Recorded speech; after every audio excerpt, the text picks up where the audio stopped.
القارة اللي باقية اللي هي القارة الأخيرة، أصغر قارة في العالم، اللي هي قارة أستراليا، واللي هي بيتقال عليها الإقيانوسية. كلمة الإقيانوسية دي أنا كنت عايزة أقول لكم ليه، عشان تبقوا فاهمين معايا، ومش إن إحنا ناخد الكلام كده منظر وخلاص ما نبقاش فاهمين فيه إيه. لا، أنا أبقى عارف كل كلمة أنا بقولها معناها إيه. بيقول لي إن كلمة إقيانوسية دي كلمة يونانية معناها المحيط، معناها أوشن.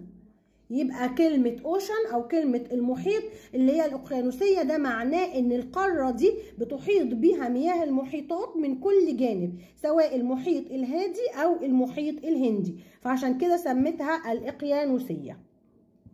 الناس بتوع قارة استراليا ناس كسلانين، بيكسلوا ان هم يقوموا من مكانهم او يعملوا